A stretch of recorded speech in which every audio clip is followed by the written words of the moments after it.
बेटे बेटी को स्कूल भेजना हमारा है कर्तव्य। एसएमसी में भागीदारी का निभाएं हम दायित्व। तो दोस्तों, हम भी अपना दायित्व निभाते हैं और शुरू करते हैं यूनिसेफ और समग्र शिक्षा उत्तर प्रदेश की तरफ से पेश किया जाने वाला ये कार्यक्रम जन पहल।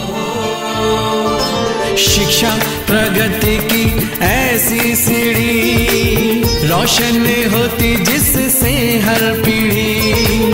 आज माता पिता ने है ठानी, विद्यालय प्रबंध समिति में भागीदारी है निभानी, भागीदारी है निभानी। सभी सुनने वाले भाई बहनों को नमस्कार और हमारी प्यारी काकी को प्रणाम। जीती रहो विद्या बेटी, और सभी सुनने वालों को भी मेरा आशीर्वाद। सभी सुनने वालों को चंदू की भी राम राम। राम राम चंदू। अच्छा, तुम इस झोले के पीछे बैठे हो, तुम्हें देखा ही नहीं मैंने। क्यों रे चंदू, तू ये झोला भी साथ लाया है? अरे इसमें तो ये सब्जी भरी दिखे है। हाँ, मैं हाट से सब्जी खरीद कर लाया हूँ। अरे ये माजरा क्या है रे चंदू? माजरा क्या होना है काकी, हमारा वो पड़ोसी है ना बिरजू, तो उसकी बीवी रमती बड़ी तेज है। कभी कभी तो ऐसी बात बोल देती है कि हंसी छूट जाए। अब क्या है कि रमती ने घर के पिछवाड़े में भिंडी के पौधे बीच रखे हैं, तो आजकल वो रोज भिंडी की भाजी पका देती है। तो जब रोज रोज भिंडी खाते खाते बिरजू तंग आ गया, तो कल अपनी जोरू से बोला, अरे रमती भिंडी कम पकाया कर, ज्यादा भिंडी खाने वाला अगले जन्म में गधा बनता है। अच्छा, तो फिर रमती क्या बोली? वो बोली, अजी इस बात का ध्यान तो आपको पिछले जन्म में रखना चाहिए था। रमती की बात पर हंसी तो मुझे भी आई, पर मैं समझ गया कि इसी बात पर दोनों में झगड़ा शुरू हो जाएगा। तो मैंने बात का निपटारा करते हुए कहा कि रमती, जो तू बगीचे की सब्जी पकाकर पैसे बचाना चाहती है तो ठीक है, मैं तुझे कल हाट से सब्जी खरीद कर ला दूंगा। भाई आखिर पड़ोस के लिए इतना तो करना ही चाहिए ना। वाह चंदू, तुमने तो झगड़े होने से पहले ही उसका निपटारा कर दिया।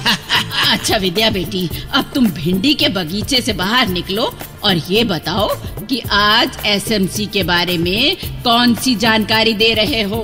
हाँ, तो भाइयों बहनों, पिछली कड़ियों में हमने आपको एसएमसी यानी विद्यालय प्रबंध समिति के गठन और उसके कामकाज के नियमों के बारे में जानकारी दी। तो आज हम आपको बताते हैं एसएमसी की उस खास जिम्मेदारी के बारे में जिसको ध्यान में रखते हुए इस समिति के गठन के बारे में सोचा गया था। अच्छा, एक बात है काकी। अरे वो भी बता देना विद्या बेटी।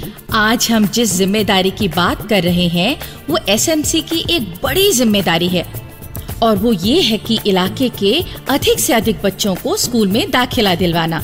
जो माता पिता अपने बच्चों को स्कूल नहीं भेजते, उन्हें बच्चों को स्कूल में नामांकित करने के लिए तैयार करना, और ये भी ध्यान रखना कि वो बच्चे नियमित रूप से स्कूल जाएं। तो वो बच्चों को स्कूल क्यों नहीं भेजते, इन कारणों को भी तो समझना चाहिए। वैसे मैंने उन्हें समझा है और उन माता पिता को समझाया भी है। ठीक है काकी, तो हम एक नाटिका सुनवाते हैं और फिर आपसे पूछते हैं कि क्या ये वही कारण है जिन पर आपने भी गौर किया, और फिर आपने उन माता पिता को कैसे समझाया। ठीक है, सुनवाओ। तो ऐसा है साथियों कि बल्लमपुर के देहाती इलाके में रहते थे विनोद बाबू। लेखक कलाकार थे वो, गीत रचते, कविताएं सुनाते, नाटक भी लिखते और खास मौकों पर अपने नाटकों को लोगों के सामने खेलते भी। उनके एक मित्र थे भगवती भैया।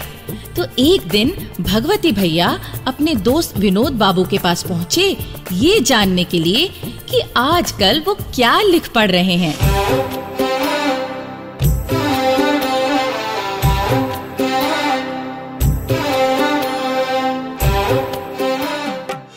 क्यों विनोद बाबू, आजकल क्या लिखा पढ़ी हो रही है? तो ये ऐसा है भगवती भैया कि आजकल मैं अपने स्कूल की एसएमसी की मदद से एक खास काम कर रहा हूँ। एसएमसी मतलब विद्यालय प्रबंध समिति की मदद से? हाँ, ठीक समझे तुम।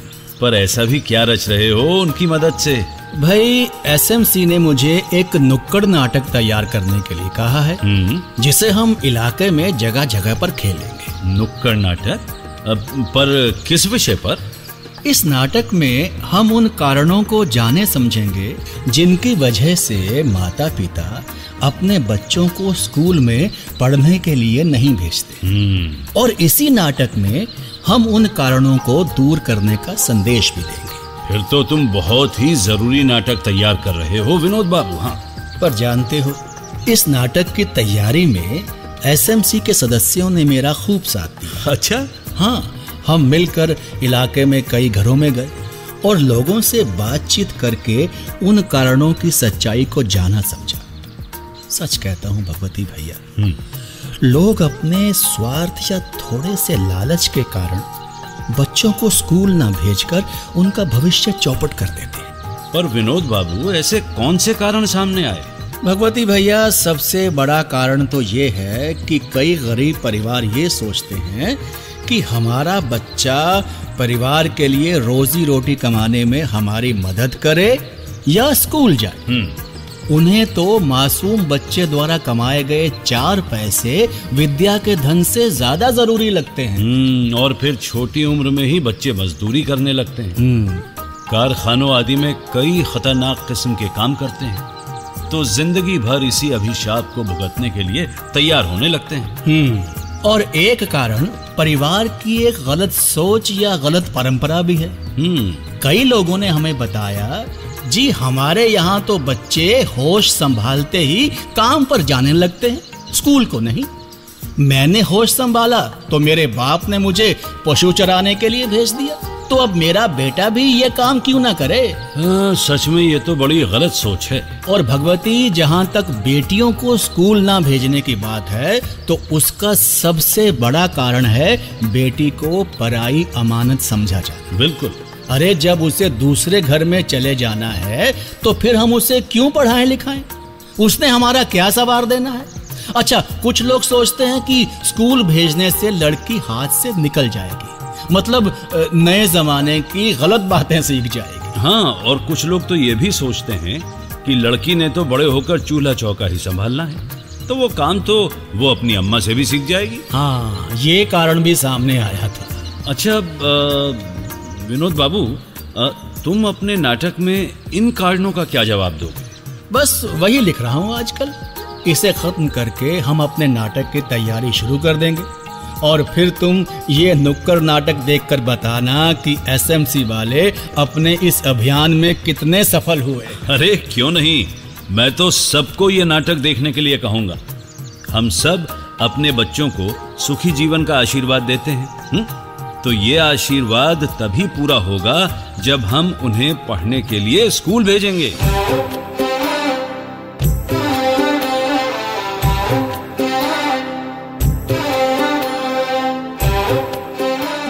तो साथियों, सुने आपने वो कारण जिनके चलते कुछ माता पिता अपने बच्चों को स्कूल नहीं भेजते। हाँ विद्या बेटी, मेरी समझ में भी यही कारण आए थे, लोगों से बात करके। अब यहाँ 2 बातें हैं काकी। पहली तो ये कि अभी विनोद बाबू ने एसएमसी के एक जागरूकता अभियान की बात कही, जिसमें वो बच्चों को स्कूल भेजने के लिए नुक्कड़ नाटक तैयार करवाते हैं। तो हर स्कूल की एसएमसी को ऐसे जन अभियान चलाने चाहिए, क्योंकि ऐसे किसी अभियान में कही गई बात सीधे दिल को छू लेती है। और तेरी इस बात ने मेरे दिल को छू लिया विद्या बेटी। अच्छा, अब दूसरी बात बता। दूसरी बात तुम्हें बतानी है काकी। मेरे को? हाँ, अब आप ये बताइए काकी कि अगर इन कारणों को दूर करना हो तो विद्यालय प्रबंध समिति यानी एसएमसी के सदस्यों को क्या बात समझानी चाहिए? देखो विद्या बेटी, बात तो बहुत ही सीधी और सच्ची है। भाई, बच्चों को स्कूल की जगह कमाई करने भेजोगे तो पीढ़ियों से चली आ रही तुम्हारी गरीबी दूर नहीं होने वाली। तुम्हारा बच्चा पढ़ेगा तभी तो कुछ बनेगा। शिक्षा का उजाला ही तुम्हारे परिवार की गरीबी दूर कर सकता है। वाह काकी, क्या बात कही। अच्छा, अब दूसरी बात। तुम कहते हो कि ये तो हमारे परिवार की परंपरा है कि बच्चा कुछ बड़ा होते ही कमाने को निकल पड़ता है। पर जरा सच सच बताना, इस परंपरा ने तुम्हारे परिवार को क्या दिया? वही गरीबी, तंगहाली और पिछड़ापन? तो भाई फिर इस गलत परंपरा को तुम छोड़ क्यों नहीं देते? बच्चों को स्कूल भेजो और फिर गर्व से कहो कि हमारा बच्चा पढ़ रहा है और हमने एक सही कदम उठाया है। और जो लोग बेटियों को स्कूल नहीं भेजते, उन्हें एसएमसी वालों को क्या समझाना चाहिए? अरे चंदू, तू भी कभी कभी अकल की बात कर ही देता है। तो देखो भाई, ये पराई अमानत वाली बात तो सिरे से गलत है। सच्ची बात तो ये है कि एक पढ़ी लिखी लड़की मायके या ससुराल दोनों ही परिवारों को अपनी कुशलता और ज्ञान से सुखी बना सकती है। और भैया, स्कूल जाने पर लड़कियां दुनिया भर की अच्छी बातें ही सीखती हैं। नए जमाने की नई सोच, नई ज्योति दूर करती है अज्ञानता के अंधेरे को। हाँ काकी, इस तरह से समझाया जाए तो माता पिता के मन में जरूर ही चेतना जागेगी और वो अपने बच्चों को स्कूल भेजना शुरू कर देंगे। तो चलिए कार्यक्रम को आगे बढ़ाते हैं और आपको सुनवाते हैं ये मीठा सा लोकगीत। और विद्या बहन, इस लोकगीत में बच्चे के जन्म के मौके पर उसकी माँ यानी जच्चा की तारीफ की गई है। जच्चा तो मेरी सीधी सादी जी, जच्चा तो मेरी भोली भाली जी, जच्चा तो मेरी सीधी सादी जी, जच्चा तो मेरी भोली भाली जी।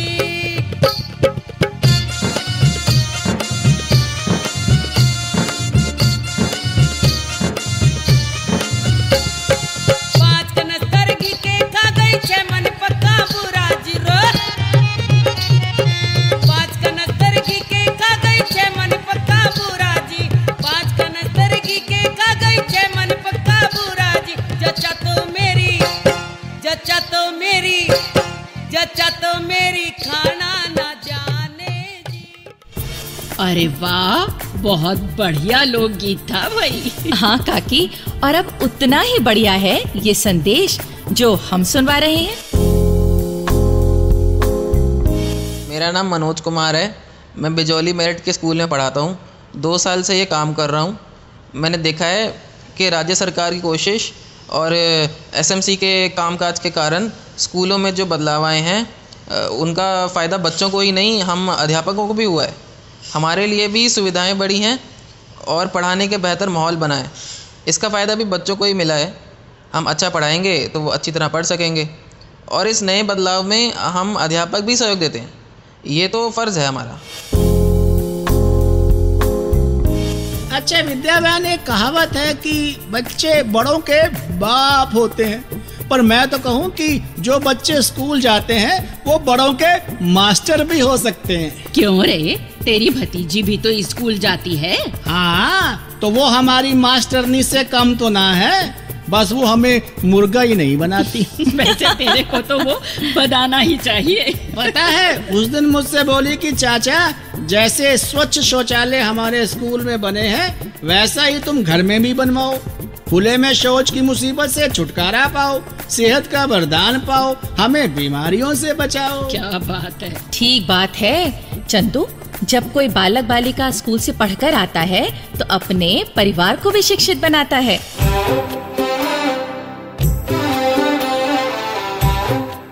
भाइयों बहनों, अगर आप अपनी बात हम तक पहुंचाना चाहते हैं या विद्यालय प्रबंध समिति के बारे में कोई जानकारी चाहते हैं या कार्यक्रम के बारे में कोई सुझाव देना चाहते हैं तो इस पते पर लिखें। हमारा पता है समग्र शिक्षा उत्तर प्रदेश, सर्व शिक्षा अभियान ऑफिस, विद्या भवन, प्रथम तल, फर्स्ट फ्लोर, निशांतगंज, लखनऊ 226007। तो अब जन पहल के अगले कार्यक्रम तक विद्या और अपनी काकी और अपने चंदू को आज्ञा दीजिए। जय हिंद। शिक्षा प्रगति की ऐसी सीढ़ी रोशन होती जिससे हर पीढ़ी